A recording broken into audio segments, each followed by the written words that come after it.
In the summer of 2004, in the quiet town of Marietta, Georgia, two friends walked out of a local bar just after midnight. One was 23-year-old Frankie Brohm, a laid-back, funny guy who kept to himself, but was always there for the people he cared about. The other was John Hutchison, someone Frankie had known for years. These wires are used to stabilize utility poles, thick and tensioned, anchored into the ground. This one had likely shifted over time, or been dragged lower by storms. It wasn't supposed to be in the path of traffic. The music was playing, the windows were down, and John was far too intoxicated to notice anything was wrong. He drove for nearly 10 miles through the suburbs of Smyrna, Georgia, until he pulled into the driveway of his parents' house. The window was down, and the interior looked wrong. Blood was smeared on the door, a dark shape slumped in the passenger seat.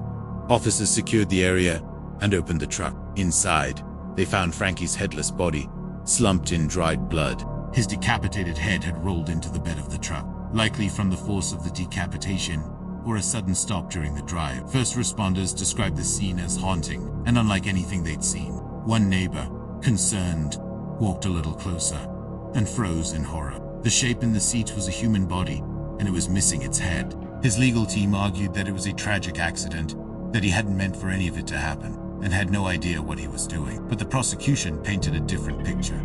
A man who made a selfish choice to drink and drive, and ended up causing a horrifying, preventable death. He was intoxicated enough that blackouts, memory gaps, and poor judgment were entirely possible, but that didn't make the situation any less horrifying. Others said it wasn't nearly enough. Frankie was gone forever. 5 years didn't feel like much in comparison. Still, the case left a deep impression on everyone who heard about it.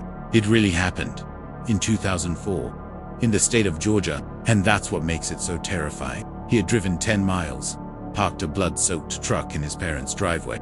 It's a reminder of how quickly something can go from normal to irreversible. 1 second, you're driving home from a bar. The next, your best friend is dead, and you don't even know it, and gone to sleep. All without realizing that his friend had been violently killed inches from him. He parked the truck with the engine still warm, stepped out, and casually went inside. He went to sleep. His best friend's headless body still sat in the front passenger seat, just feet from where he'd been sitting minutes before. His response stunned everyone. He said he didn't know. He thought Frankie was just passed out drunk. He had no memory of anything unusual, but police weren't buying it. At least, not entirely. But now, it was hanging just low enough to be deadly. That night was supposed to be nothing more than a routine hangout. A few drinks, some laughs, and a ride home. No calls, no alarm, no realization, until the next day, when strangers happened to walk by. But what happened after they got into John's pickup truck would turn into one of the most disturbing and surreal stories Georgia had ever seen. People were horrified, not just by the nature of the death itself, but by the idea that someone could be so far gone, so deeply impaired, that they didn't notice a corpse sitting next to them. Frankie's family was devastated. Their son wasn't a troublemaker. He was just out with a friend, trusting someone to get him home. Now, he was gone. And the details of his death were so gruesome that they were barely able to process it. They had been drinking for hours, and it showed. But like many young people, they didn't think much of it. John climbed into the driver's seat of his old Chevy truck, and Frankie sat beside him.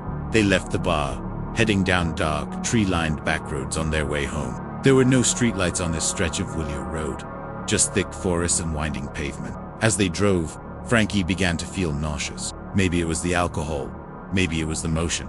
Either way, he leaned out the passenger side window to get some air or to vomit. What Frankie didn't know, what he couldn't see in the darkness, was that just ahead of them, a steel guy wire stretched low across the side of the road. As John's truck passed by, the cable struck Frankie just below the chin. And in one horrific instant, his head was cleanly removed from his body. It was that fast, like the snap of a finger. His body, still upright in the seat and held by the seatbelt, slumped slightly, but remained mostly still. Blood began pooling around the seat and dripping onto the floor. But John kept driving. He didn't flinch. He didn't stop. He didn't even slow down. The next morning, everything changed. Neighbors out walking their dogs noticed something strange about the truck.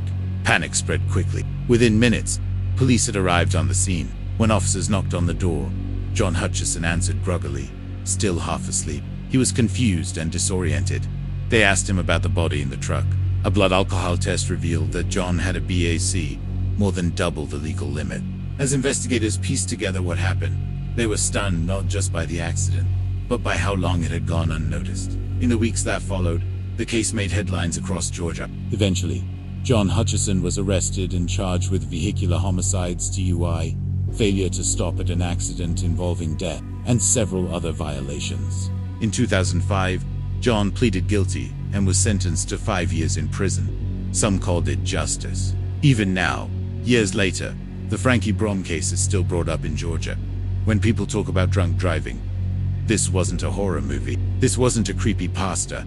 This wasn't some dark internet myth. It really happened in 2004 in the state of Georgia, and that's what makes it so terrifying.